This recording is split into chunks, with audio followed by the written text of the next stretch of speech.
Jordan's evening regressions seemed increasingly pronounced to Sally after the kids' weekend visit with Ted. As had been the case before, she was able to get herself to school all right, and Sally hadn't heard any reports of bad behaviors or problems once she arrived there. Each of these were signs of a certain degree of maturity. Of course, Jordan's big win with advancing in the story competition was a sign of her obvious intellectual capacity. But when nighttime came each day, the 12-year-old seemed to just give up and let Sally take over. Nightly, the mother of 3 took care of the girl's intimate needs with a patient voice and a soft touch. Because of Sally's empathy for Jordan considering her experience over the past several months, she continued to dote over her with as much tenderness as ever.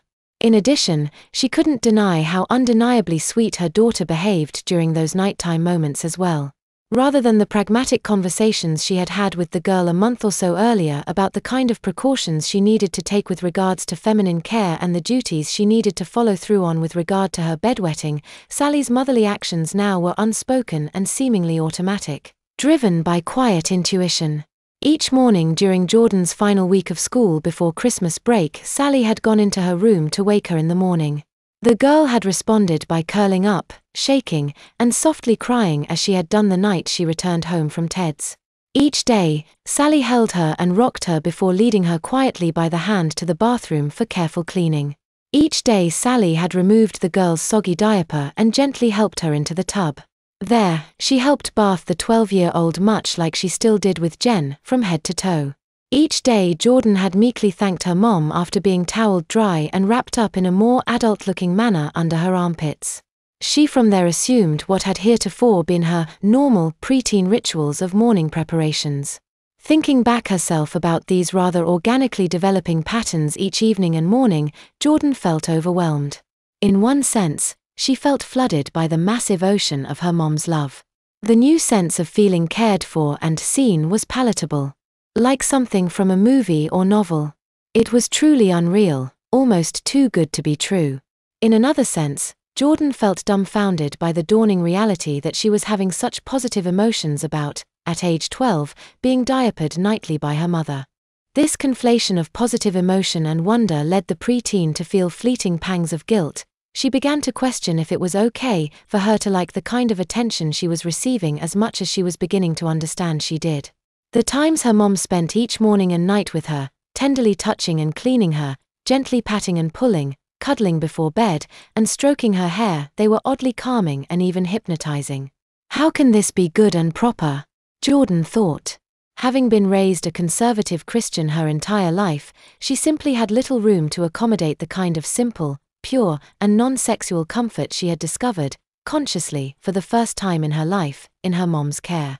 On yet another level, Jordan was confused by feelings of kind of liking how the diapers themselves felt on her body. It was strange, and perhaps this was the strangest and most disturbing part to her. Even then, she probably couldn't have admitted it to herself or even described it, and she was ashamed that the hint of desire was even present.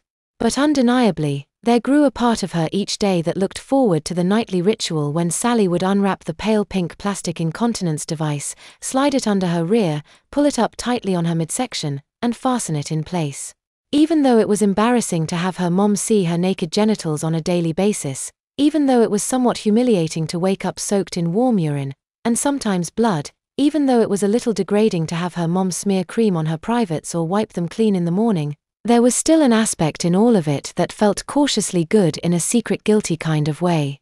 At multiple points during her bedwetting over the past month and a half, and all through the season of increasing care her mother had offered, Jordan had considered calling her mom off and insisting that she could do it herself. Surely, a 12-year-old was able to care for herself. She could take care of it if she wanted. And for God's sake, I most certainly am competent enough. I'm smart, I'm a writer, I get almost all A's, I'm growing up, I'm even more adult-sized than my mom. But the twice-a-day moments of helpless submission were too enchanting to consider giving up. Jordan simply couldn't find the courage to speak the truth or to say no to what she had grown to count on for emotional support in such a short span of time.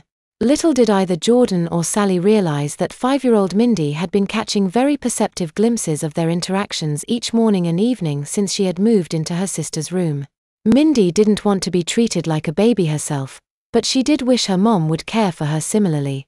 Although she couldn't have expressed it precisely this way at the time, the 5-year-old was beginning to feel resentment that Sally was giving so much extra love and attention to her older sister.